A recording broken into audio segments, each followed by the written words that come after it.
안녕하세요. 혹시 만화 짱구는 못 말려 극장판 그 어른 제국의 역습 보셨나요? 아, 네네, 봤죠. 재밌게 봤습니다. 거기에 보면 악당들이 막 돌아가고 싶어 했던 일본의 황금기 있잖아요. 네, 그렇죠. 20세기. 바로 그 1980년대 일본의 버블 경제 시대.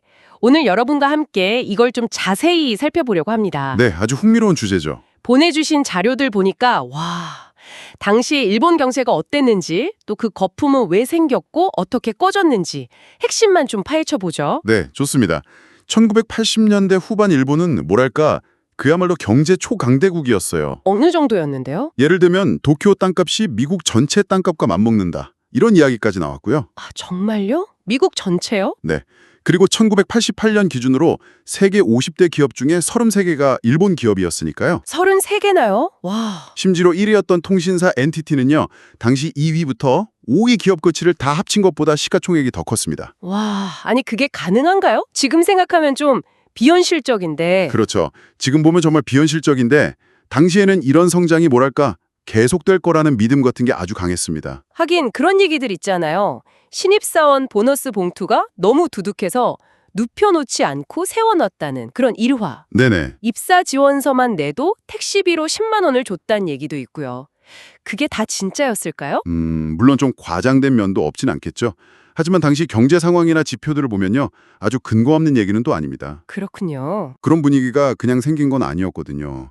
아시다시피 2차 대전 패망 후에 한국전쟁 특수를 발판 삼아서 빠르게 성장했고요. 네. 특히 1970년대 오일 쇼크, 이걸 잘 극복하면서 만든 연비 좋은 자동차나 소니 워크맨 같은 혁신 상품들이 있었죠. 아, 워크맨. 네.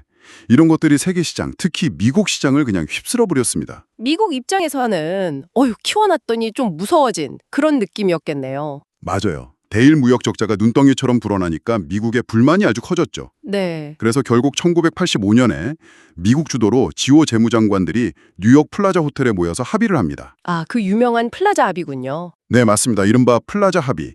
핵심은 그거였어요.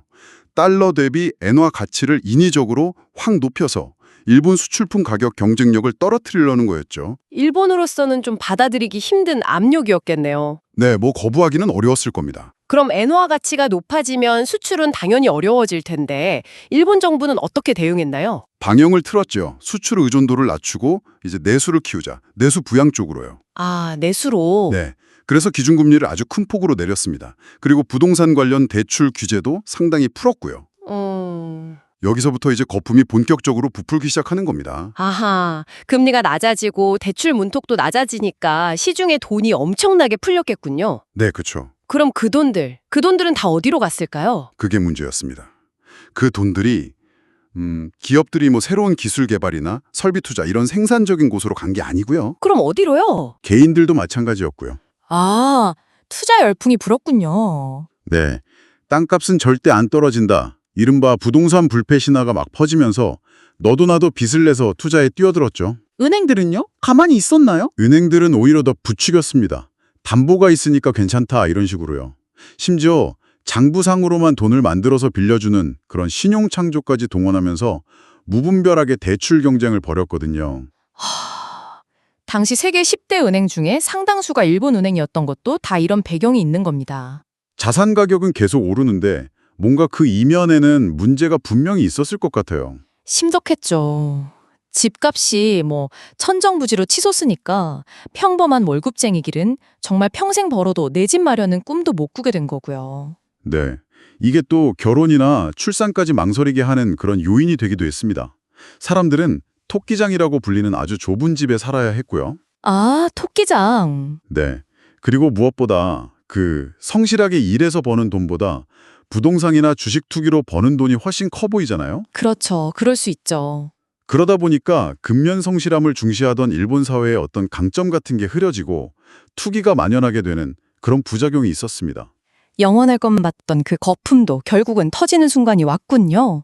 어떻게 꺼지기 시작했나요? 이게 자산 가격이 너무 비정상적으로 오르니까 뒤늦게 정부가 좀 심각성을 깨달은 거죠. 그래서 금리를 올리기 시작했습니다. 네. 그리고 결정적으로 1990년에 부동산 대출 총량 규제라는 아주 강력한 카드를 꺼내듭니다. 총량 규제요. 네, 은행별로 부동산 관련 대출 총액을 딱 정해놓고 관리하게 한 거예요. 그러니까 사실상 신규 대출 길이 막혀버린 거죠. 아, 동주를 그냥 확 죄어버렸네요. 그렇죠. 그러니까 부동산을 사려는 수요가 갑자기 뚝 끊기고 가격이 폭락하기 시작한 겁니다. 그 대출 규제가 직접적인 방아쇠가 된 거군요. 와, 그 이후 파장은 어마어마했겠는데요? 네, 정말 상상 이상이었습니다.